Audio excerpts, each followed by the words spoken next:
Well, hello, Lori, Wes, and Loy. Vicky and I wish to thank you for willing to stand in as neutral observers should this meeting with the elders ensue. Bear with me as I go through my notes. Good place to start.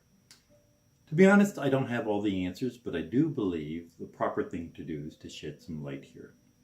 Excommunication is probably the strongest of all church disciplines, and yet I'm told that most of the gathering members are still in the dark regarding us.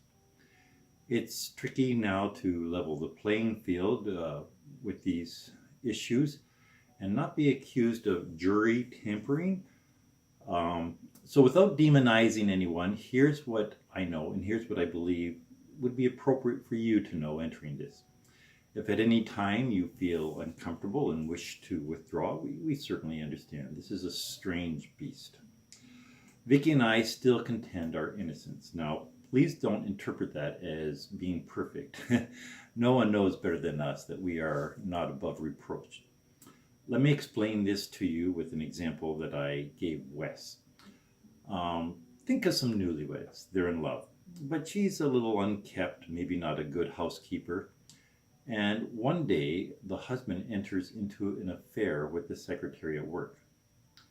There is no excuse. There's no justification for his infidelity. No one in their right mind would try to shame her. And no one in their right mind would say that she's a perfect wife.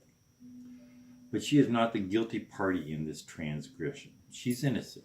She's the victim.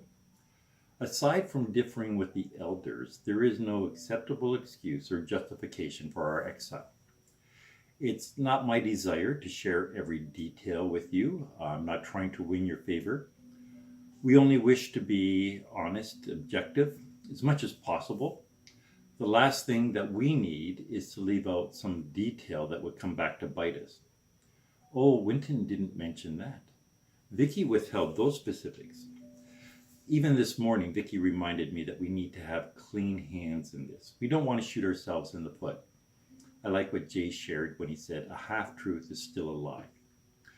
While Vicky and I have remained guarded about the specifics, I have offered all my emails, all my correspondences to anyone interested to look and come to their own conclusions.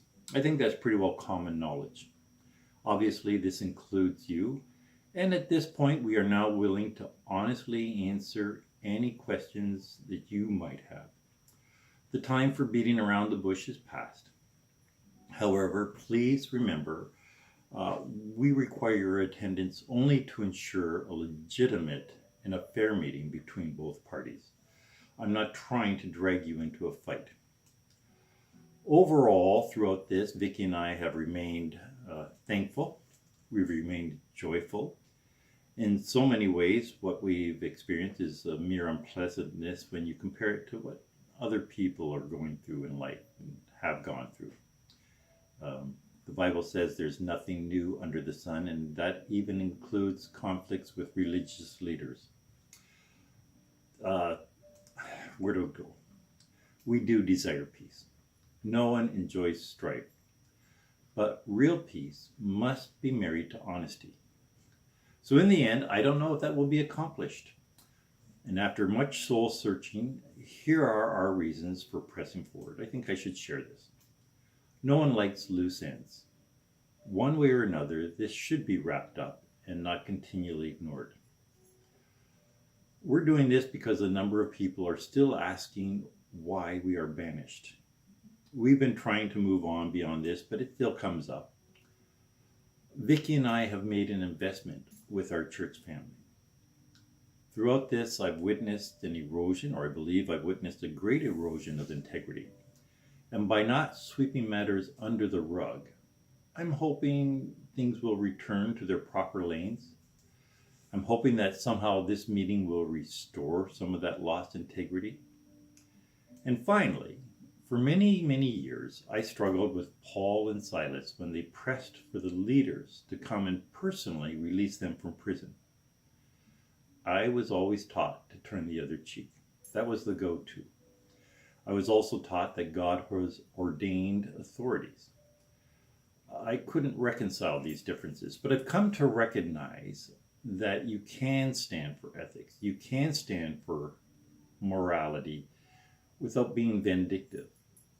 Leaders should not be allowed to run shotgun over people. And I'm not trying to pick up other people's offenses. This was not initiated by me. This is something that was thrust upon us. So sometimes this is the right move, even though I'm not looking forward to it. We've attached a copy of the email that has been recently sent to the elders so that you are up to speed.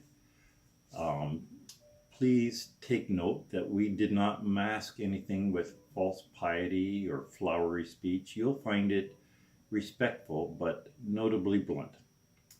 We want to thank you again, and as always, we are open and free if you have any questions for us.